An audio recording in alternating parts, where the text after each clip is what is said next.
Boa tarde.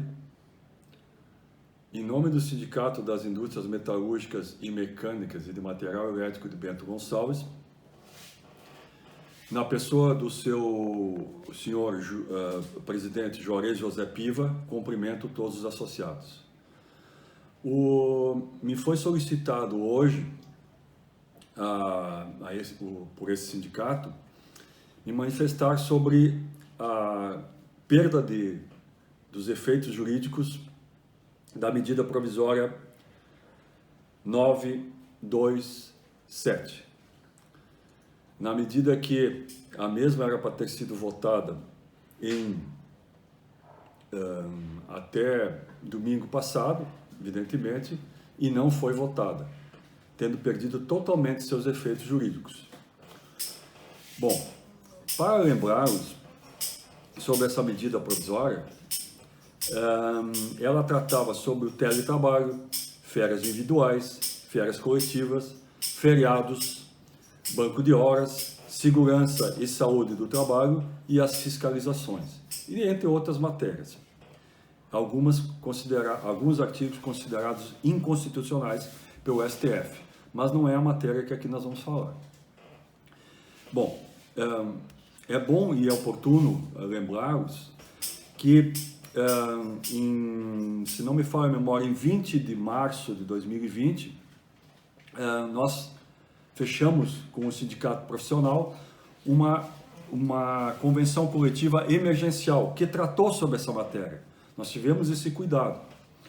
E ali se estabelece e regula alguns direitos e flexibiliza alguns direitos que acabamos de falar, sobre as férias coletivas, os banco de horas e teletrabalho.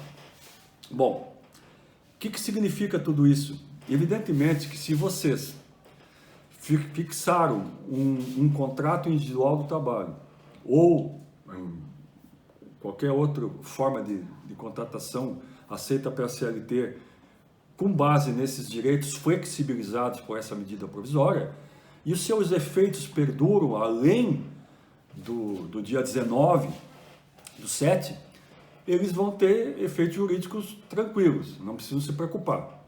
Agora, firmar novas matérias sobre essa medida provisória não é mais possível. Portanto, vocês deverão tratar sobre esses direitos buscando uma fonte jurídica e um remédio jurídico na nossa convenção coletiva emergencial.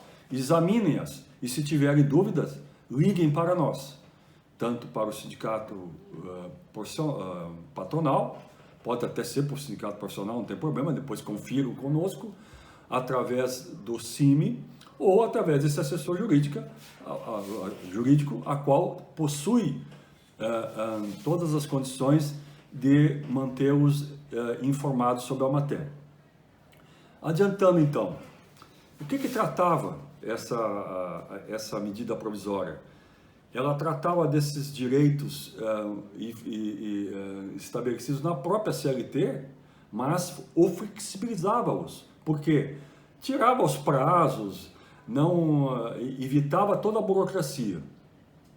Portanto, a partir de segunda-feira, dia 20/7, na questão do teletrabalho, o empregado deixa de poder determinar unilateralmente a alteração, o empregador deixa de poder determinar unilateralmente a alteração do regime de trabalho do presencial para o remoto.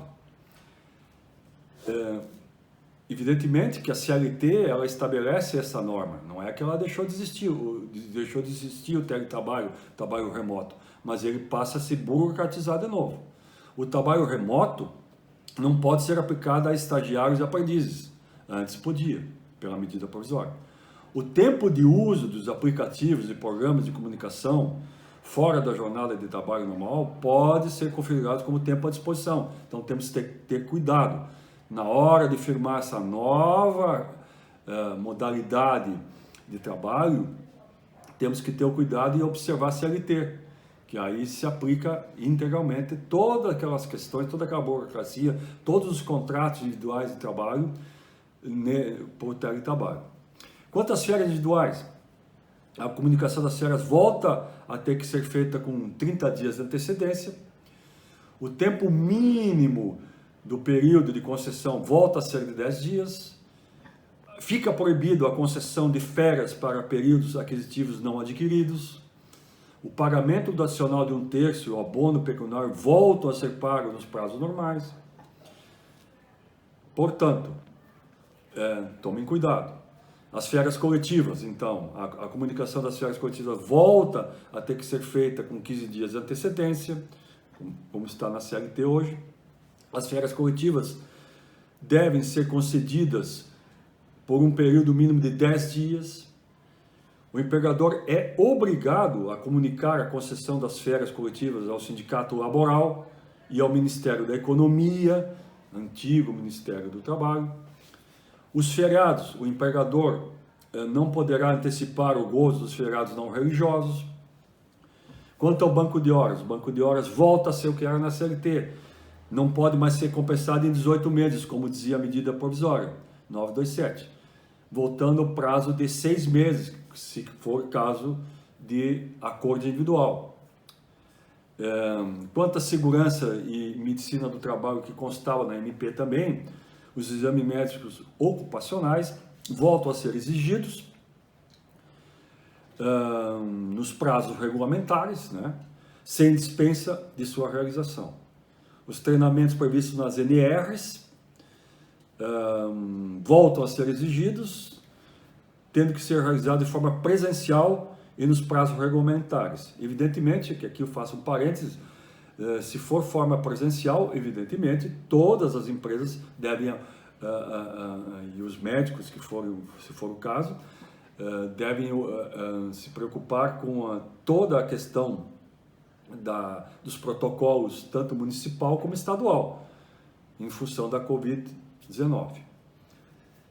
E quanto à fiscalização, os auditores de trabalho deixam de atuar exclusivamente de maneira orientativa, era só essa a função que eles tinham, claro que fiscalizavam, mas não multavam, eles tinham que orientar antes, com antecedência. E isso, a partir de então, de segunda-feira, deixou de existir. Eu recomendo, então, que vocês examinem a convenção coletiva de 20/3/2020, emergencial, que ali vai ter vários direitos assegurados às empresas, onde que poderão se socorrer como remédio jurídico pela perda dessa validade dessa medida provisória.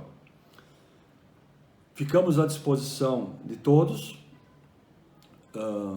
tanto através da assessoria interna do sindicato, como também na externa comigo, como assessor jurídico, e tenham uma boa tarde. Obrigado.